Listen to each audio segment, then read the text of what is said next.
So I'm going to go through the entire trade breakdown of what I did from yesterday's trade. This trade was on March 24th, and you can see the entire morning went bearish. I took puts. I always enter with the trend. So like at open, if price chooses a direction, I'm just entering in that direction. That's the highest probability setup you can have. For this entire trade, I'll put up like the screenshots, but my total P&L was $1,831.78 US dollar. And then this was the contract that I chose. My total leverage was 8,600-ish, and this was 16 contracts.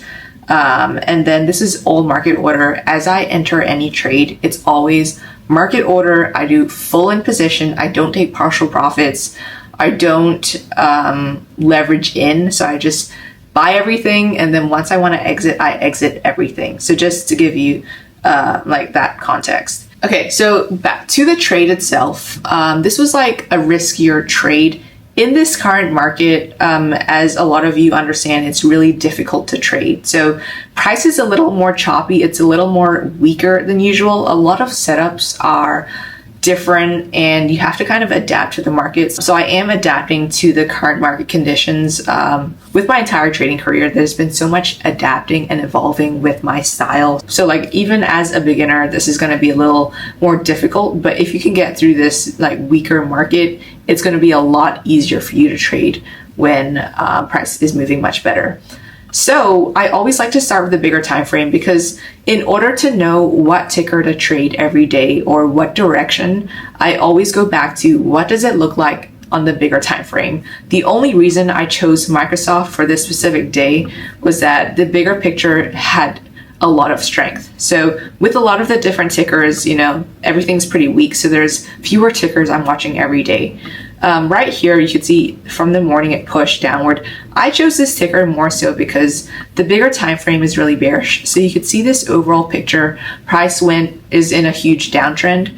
And then this area here where pre-market and the prior day low is, it's just an area of support where price had already bounced before. And if you look all the way to the left, it's kind of far here. There's not a lot of support here. So you're more so focusing on closer price action. So you look at the current area right now to determine, are you going to be bullish bias, bearish bias? I was only bearish bias. So I knew like going into the day, I was only going to take puts. Like I was not going to take calls, because with price being around here, if you're taking calls upward, you are trading inside a really weak area. So that entire consolidation from the prior day, it has some weird wick from that pre-market movement on Monday. If I were to trade anywhere here, it would just be a really low probability setup. So off the bat, I just determined for myself, like I only want to trade in a certain area, and then I only look for that setup in that area. So going to this, this line you see here, I just marked it as just an area of support. It is something just to be aware of as you trade. So whether you're in a trade, whether you're looking for a certain setup, you want to be mindful of any kind of closer levels nearby. If prices rejected them previously or some kind of bounce, there's a high chance that price could bounce again or react. Or as you're in any trade, you want to watch out for that area, as those areas can sometimes be reversal areas or just areas where you want price to break out before you take an entry. So just keep in mind, these are just the key levels I have. As I take every trade, this is all I have on my chart. Like there's nothing else, no indicators. You don't need indicators. I used to use indicators, but over time I evolved with my style, and I just realized like I can understand price action without the indicators. It tells you the same thing. It's a good guide if you need it, but if you don't really need it, it's okay to not use it. So just based on what you need. You don't need to force yourself to trade a certain way if you're not there yet. So 2 minute time frame, this is the time frame I use to execute all my trades. Like I'm not looking at any other time frames.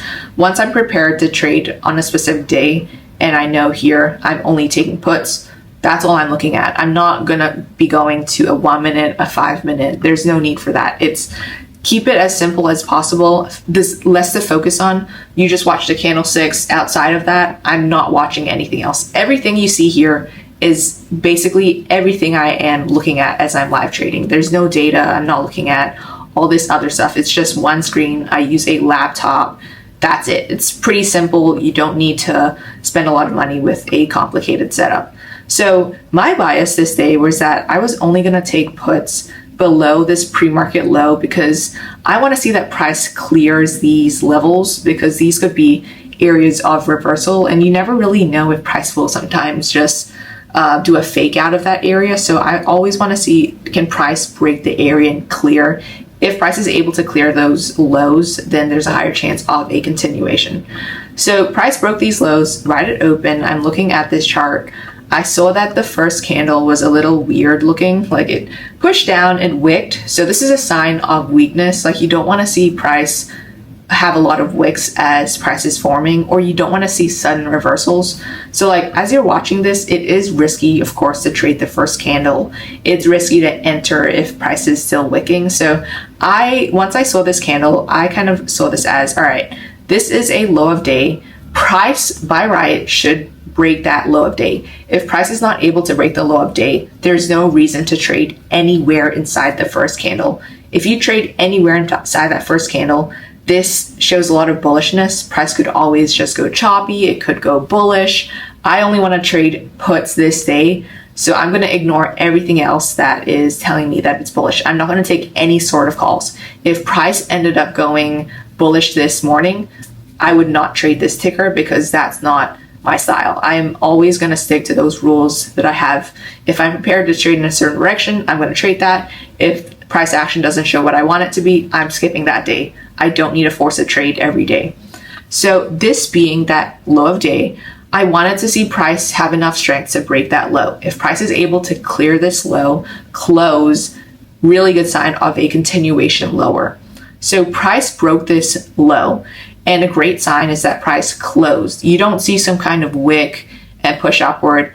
As you're looking at certain trades, if there's a key level nearby and price wicks at it only to close above, huge sign of weakness. Price is likely going to be a fake out. So like you want to pay attention to those details as you trade anything.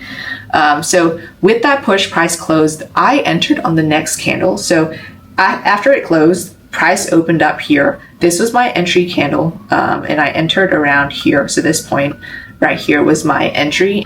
And then for these moves, I don't have a specific stop loss. It's more so looking at, as I enter a trade, I don't want to see price reverse on me immediately, or I just don't want to see that as I enter something, it pushes above a certain key level. So key levels here would be this low of day. Of course, price should not break upward. It never came close anyways. It continued lower. So as I'm in a trade, if price immediately pushes in my direction, what I usually look for is that price should not break above the entry candle high. If that happens, I will exit. Like this is just based on reaction time. All my trades, I don't have a target. I don't have usually a hard stop. It's more so if price goes to a certain area that I'm concerned with, it would likely show that it's a red flag. It's not supposed to push that high, then I would exit. So I'm just reacting based on strength and weaknesses in a candle, and because all of these are scalps, I'm not expecting to be in a trade that long. This trade itself was like 5 minutes I was in it. Price push lower looked strong, so it closes lower, great sign. You don't want to see like long wicks in your trade anyways, so you want to see price push and close towards the lower part of that same 2-minute candle. And then the next candlestick, price opened there, pushed higher. My rule is that usually price should not break above the midpoint of the prior candle. Price did not do that, so I was okay. And also, like, because the bigger picture was so bearish, like, I knew potentially this trade could run pretty strong. Like, there was a lot of strength. If you were watching this in real time, there was just so much strength in the trade. So when price is so fast and it just continues lower and lower, like you just want to watch the movement. If it just continues pushing or it doesn't show a huge sign of bullishness just yet, there's huge potential for price to run. So anyways, entered there, price push a little higher, whatever, price push lower, good. I was just like monitoring this area. This line you see right here, so this is that line I marked earlier. This is just that area. Because this is an area of concern, like it's an area that price could potentially reject sometimes, you never know. I was just watching to see, can price clear this like low. If it's able to push lower, then there's a high potential it will continue following through. So like that was just an area of support. Price followed through really well. So just really good signs as I'm in a trade. It clears levels, price is closing below them, it's strong, there's higher potential for price to continue lower in the trend. So yeah, as price just continues lower and lower, we close bearish, looks really good. I know like this is not normal movement. It's all red, it's really vertical. Don't expect price to continue trending the whole morning. So understanding that trends will not last that long, I just knew that first sign of weakness, I'm going to exit because likely that's going to be a reversal, a larger pullback. I'm not willing to hold through those bigger pullbacks because there's a lot of time decay, and it's just not my personal style to hold a trade for the whole day. Like, yes, you could make more money, but I'm just looking for a short move. This is my edge. I stick to my edge. Anything else, I don't really care if I'm missing out on this trade, that trade. I'm not trying to trade a bunch of trades every day. This is just a one trade deal. Once I trade once a day, I win that trade. That's it. Like, I don't do well if I trade multiple trades a day. I usually lose after that. So if you know your style and you know your edge and you have a certain preference, just stick to that preference, So price closed lower. This bullish candle was the candle I exited on. So this was like the first candle where it took a lot longer to move. It was stalling for a while. And then understanding like how price usually moves and just the pattern of how the morning trends move. This is that candle I exited on. So my exit was towards the low point because you can kind of gauge like, all right, price is gonna probably reverse right now. There's no reason to hold it longer.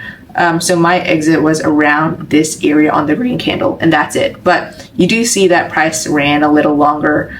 I don't like to hold through this. If you look at it, it looks like a push, a retest of the whole level here, and then price continues downward. So all this other movement is pretty much weaker. You can see that, there's a lot of wicks, it's slower. So I usually just want to catch that really strong move. I just want to be in and out really fast of the trade. I don't really care about all these moves here. It just takes longer. The P&L doesn't really move that fast. So I'm okay with this. This was just a short scalp. This type of leverage right now, like with 8,500, yes, it is. It seems it's high, but like with time, I basically gradually graduated to risking higher levels of leverage. Like even if you take a certain trade and maybe you make $50 or $10 and you feel like this is too low, I want to make way more. All these trades are all the same. It's just that I risk much higher. And you will get to that point once the time comes. So you can't just go from a certain leverage and then triple or quadruple that leverage. Like bad things happen when you jump the gun too fast. Like you just want to go incrementally. This is all through incremental growth. And for me, I just look at it as if I trade the same setup every time, same strategy every day, then over time I get more comfortable, I have more experience, I have more confidence.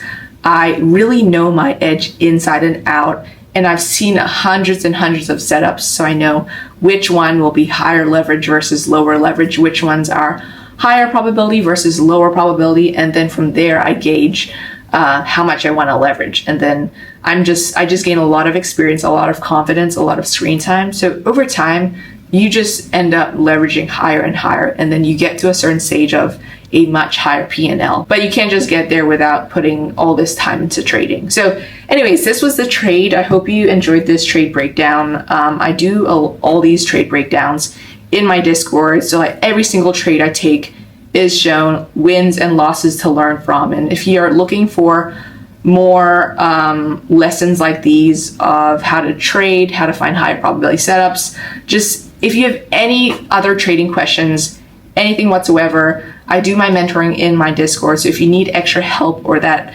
extra push, like that's where you'll find me.